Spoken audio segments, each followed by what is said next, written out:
Hi, welcome to Hey Parents, Let's Chat. I am trying to create a community where parents can chat and share ideas from each other at heyparentsletschat.com. And so I am hoping that you enjoy the messages that I'm sharing through all of my videos, because through all of my videos and all of my messages, I am truly trying to just make the lives of other parents easier by sharing what I've learned and by sharing some of my experiences, because everything that I talk about in my videos is all information that I wish I had when my kids were younger. And so I hope that you enjoy this video. This video today is going to be about lying. I have two videos on lying, and one is for school age children and one is for teenagers. Because you're really going to handle lying differently with a 15-year-old than you are an 8-year-old. And so this video is going to be about those teenage years and how to deal with lying with a teenager.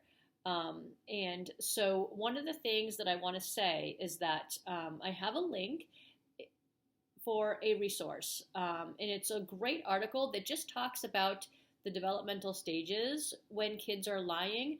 And what I really want to make sure that parents understand right off the bat is that when your kid is lying, this is not, a reflection of you as a bad parent. This is not about your kid who is just, being, just a bad kid. It's not at all what's going on.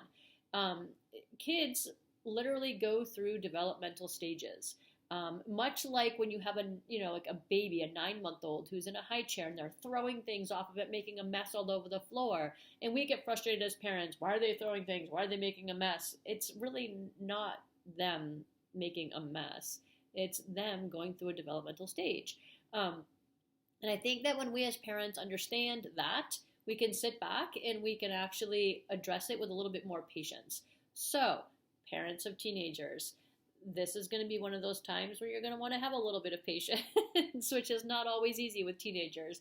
And so I just wanted you to know that this resource, it's just a short article, but it really keeps it simple and boils it all right down.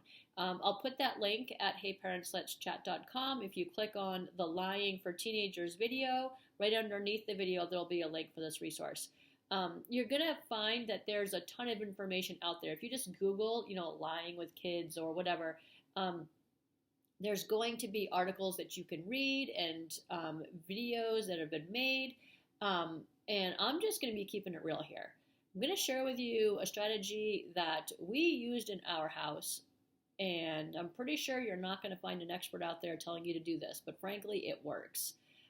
And so we're just keeping it real. I'm going to set it all aside for you for right now and just talk a little bit about some of the motivations that teenagers might have first, and then we'll talk about the strategy and how to fix it.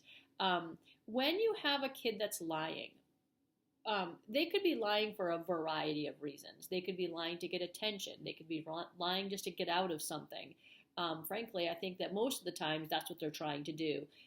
Most of the time, kids just have better stuff to do rather than doing their homework. So when you ask them, did you get your homework done? Sure, Mom, I did it. When frankly, they just have better things going on.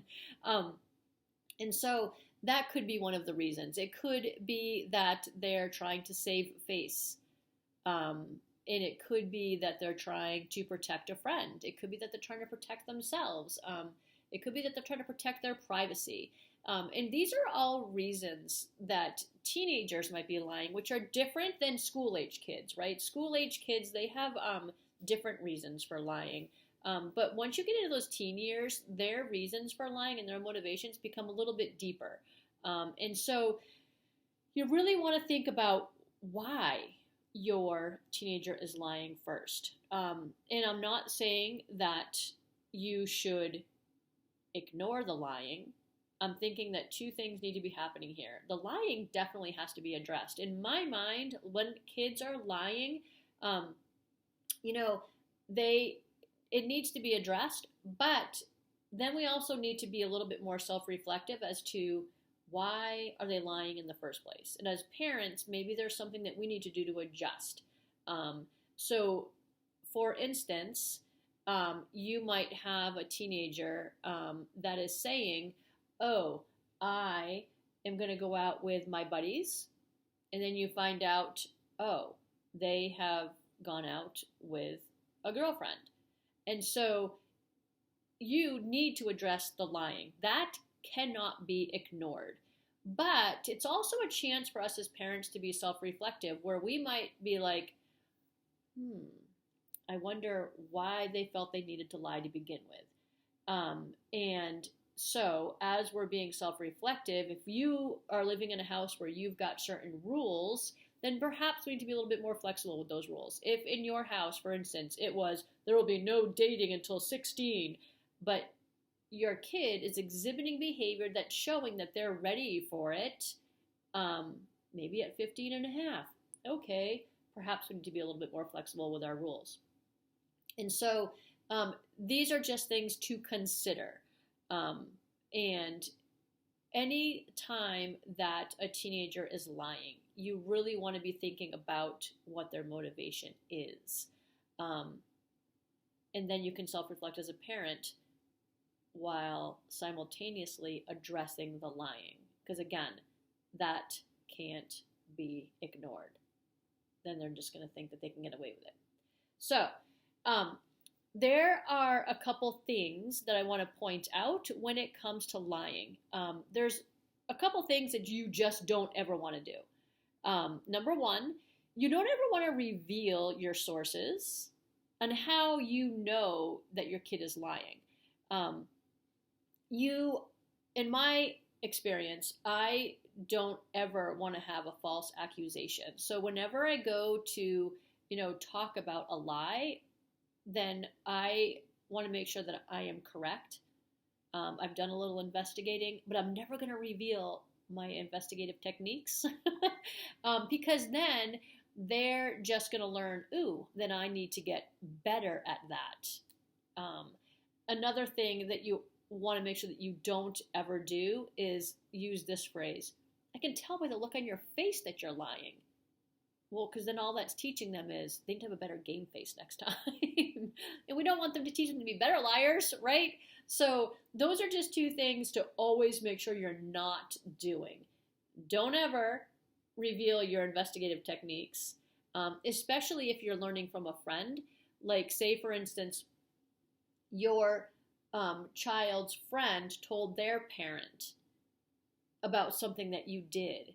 You don't ever want to say, well, so-and-so's mom told me, because then you're now interfering with their social relationships and there's going to be a lack of trust. And then that friend is likely to never give you information again because you just threw their kid under the bus. So don't ever reveal your investigative techniques. And don't ever say, I can see it on your face. Because then we're just teaching them to be cleverer, getting a little bit trickier with their lying techniques. And so we, for this video, are just going to assume that you've been through all of the processes as your kids are growing up, where you've taught them the difference between right and wrong, and lying and telling the truth. You've created a household environment where you and your family, you're acting as role models and developing an understanding that truth is always valued, lying is always bad. And over the years, you've developed that culture. Like, we're assuming that groundwork has already been laid. Now we're dealing with the teenager that is showing a pattern of lying. How are we going to deal with it? Okay, here's what you're going to do. You're going to spend the weekend lying to them and see how it works. Lots of times when teenagers, or any kid at any age, when they're lying, they're doing it because they're thinking about their own needs, and they're thinking about themselves. They're thinking about what they can get away with. They're thinking about them getting out of consequences. They're thinking about their needs. What they're not thinking about is how their lies affect others. So if you spend the weekend lying, they're going to start to realize how lying affects other people. And so you might want to start out with something super friendly, super fun, super light. And you might start out by saying, hey, we're going to have pizza for dinner. And then you serve fish and salad. And they're going to be like, hey. You're like, oh, I lied. And then you're going to say the next day, hey, I'm going to go to the ball game. You want to come with me? And they're like, sure. Hop in the car and you go grocery shopping. Okay? They're going to get a little frustrated, a little disappointed, and you want these feelings. You want them to get frustrated. You want them to be super disappointed. At some point, they might think it's funny. You want them to be having these feelings. And you might have fun with this. Be creative. At some point, you're going to want to up the ante a little bit, where you're going to create a situation where it's really going to sink in. So, for instance, they might be needing to go somewhere by a certain time. Let's just say it's 1:30. And you might be like, yep, I'll be ready in 10 minutes. And at 1:20, you tell them, I'm almost ready. And then at 1:30, they're ready to go. And you're not. And you're like, oh, I'm not going to be ready for another half hour or so. Let's leave at 2. And they're like, wait a minute, you said you'll be ready by 1:30. Yep, I lied. And so this is a situation where they're now going to be, this is one of those components with socializing, right? When teenagers are socializing, they want to make sure they're looking cool, that they're on time, and that they're dependable.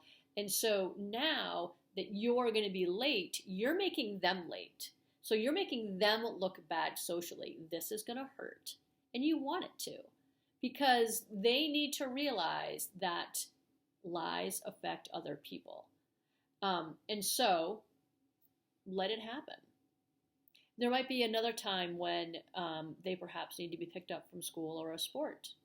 And they may be like, hey, practice gets out at 5. Can you pick me up? And you're like, hey, sure, I get out of work early today. I can absolutely pick you up at 5. But don't.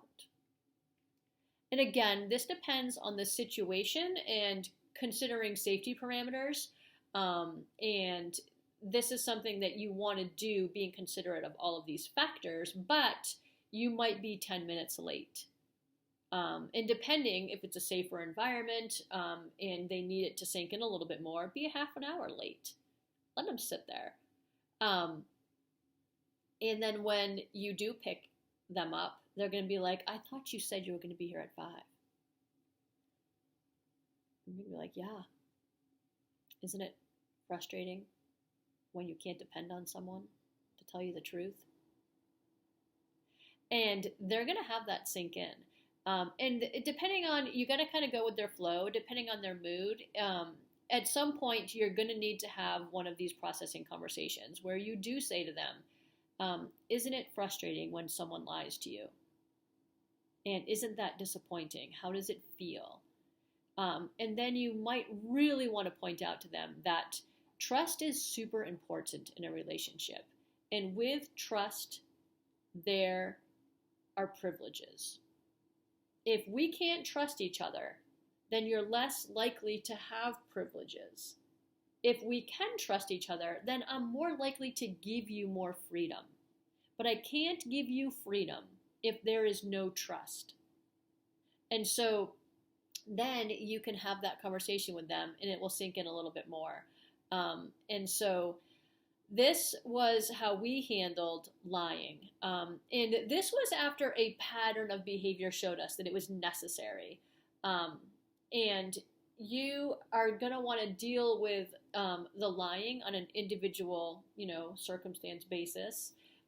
You might not jump into the let's spend a weekend lying. This is kind of like the strategy that you use when all else has failed. And with teenagers, you can be a little bit creative. I know that when one of my kids was going through this phase, before we got to the let's lie to them for the whole weekend, you can definitely be creative. And I'll tell you one little quick story. My son said that he was going to be going out to the movies with some friends. And again, this ties back into parents needing to be a little bit self-reflective.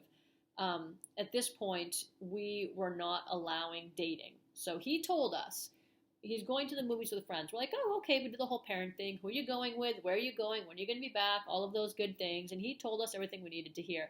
And in my mind, I was like, something wasn't clicking. Like my radar went up and I couldn't figure out why.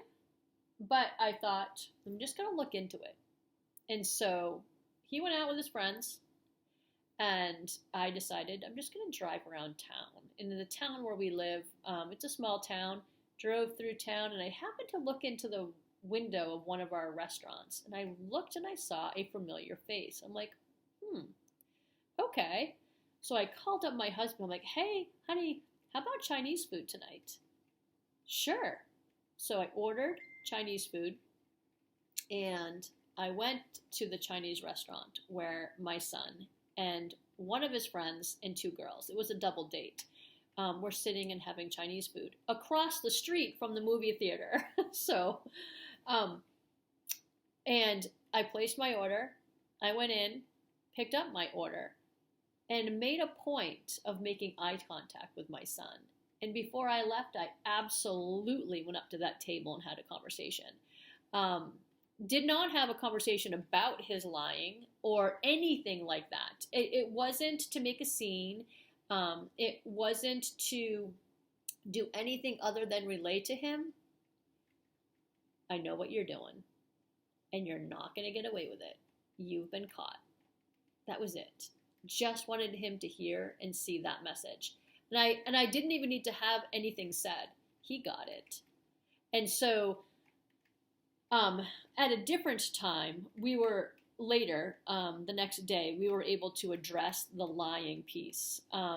But you can have fun with teenagers and be creative. You can do things without yelling, screaming, and, doing all of those things just to get your message across.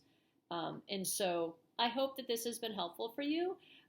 This is what has worked for our family. And I hope that if you have any ideas or strategies that you could share with other parents, go to heyparentsletschat.com and click on the comment sections and add your ideas. I fully acknowledge that while I'm trying to get my message out there to parents and minimize stresses by sharing with other parents the experiences that I've learned from, I fully am aware that my messages and my videos are not the answers to everybody's problems, but I'm hoping that they are going to help. But more importantly, your learning could come from some of the comments that are made. And so while you might not have agreed with my strategy, perhaps that you could have learned from some of the other strategies that are shared in the comment section.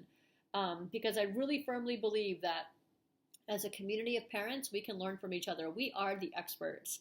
And the more we share, the more we learn, the better parents we can become. So if you are finding value in the messages that I'm sending through these videos, I would sincerely appreciate if you'd hit that subscribe button, share these videos. If you know a friend who is going through this with their children, share it with them, hit the like button. The more we subscribe, we share, we like, the more our videos become visible for others. And the more people we can have as a part of our conversation, and the more we can learn from them. So I hope that you have enjoyed our strategy, and try a weekend of lying and see if that doesn't sink in. It's always worked for us. I hope it works for you too. And so I want to thank you for joining us today, and I look forward to our next chat.